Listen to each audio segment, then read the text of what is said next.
नमस्कार मंडळी, तुमच्याकडे तुळस आहे का? घराच्या अंगणात किंवा गच्चीवर जर आहे तर ती का लावली, आणि जर नाही तर विचार केलात का नाही?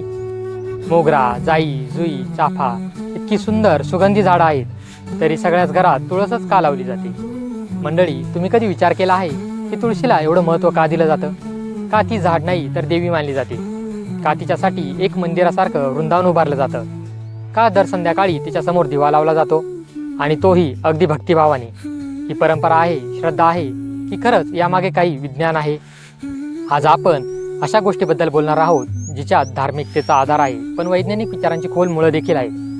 तुळस आणि वृंदावन ही एक साधी गोष्ट नसून शरीर, मन आणि पर्यावरण या सगळ्यांचं गुपित आहे. यामागचं आयुर्वेदिक शास्त्र, नासाचं संशोधन आणि तुळशीच्या छोट्याशा झाडामधून निर्माण होणारी शुद्ध ऊर्जा, हे सगळं तुम्हाला आजच्या या व्हिडिओमध्ये समजणार आहे. म्हणूनच शेवटपर्यंत पहा. तुमच्या पुढच्या पिढीलाही समजावून सांगा, कारण तुमच्या घरातलं वृंदावन आणि मनातलं समाधान दोन्ही नव्याने समजून घेणारा हा प्रवास आहे. भारतात, विशेषतः हिंदू संस्कृतीमध्ये तुळस ही केवळ वनस्पती न राहता ती एक देवी मानली जाते, तुळस देवी. पण यामागचं कारण फक्त धार्मिक नाही, तर आयुर्वेद आणि आधुनिक विज्ञान हे दोघेही तुळशीला एक औषधी रत्न मानतात. मंडळी, तुळशीची काही वैज्ञानिक वैशिष्ट्ये देखील आहेत.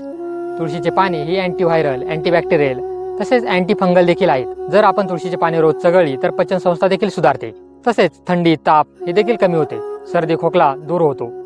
तुळस हवेतील विषारी घटक म्हणजेच टॉक्सिन शोषून घेते आणि ऑक्सिजन तयार करते.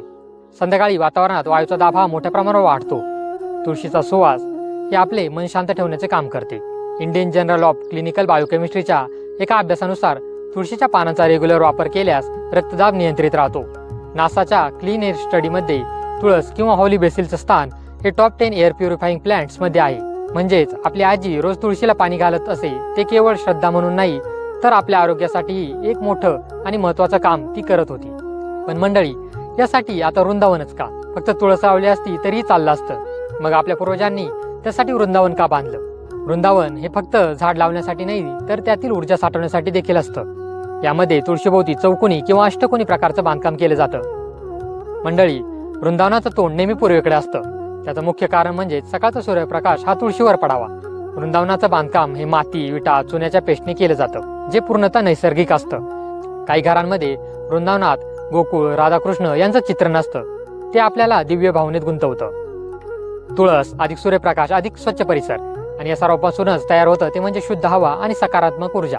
तर मंडळी, आता यानंतर आपल्याला पडणारा प्रश्न म्हणजेच तुळशीला दिवा का लावतात? सायंकाळ होताच आपली आई किंवा आजी सर्वात आधी एक काम करायची, ते म्हणजे तुळशीपुढे दिवा लावण्याचं. पण हा दिवा लावण्याचं नेमकं कारण काय होतं? तर मंडळी, संध्याकाळच्या वेळी वातावरणामध्ये नकारात्मक आयन्सची भरपूर प्रमाणात वाढ झालेली असते.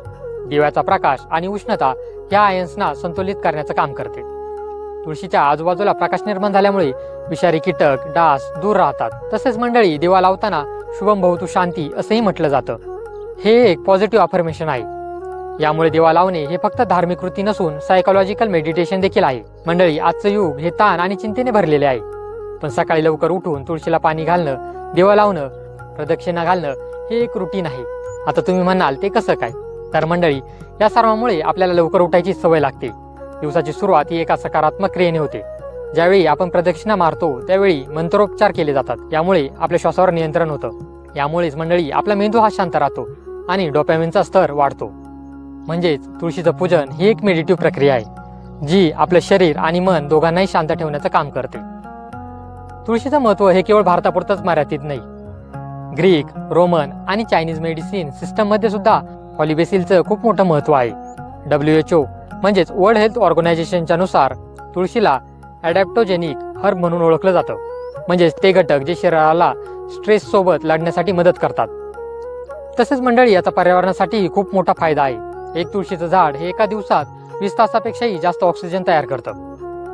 तसंच त्याच्या आसपास कीटक, साप हे देखील कमी येतात. मंडळी, परंपरा ही मागास नाही, तर ती पुन्हा समजून घेण्याची गरज आहे.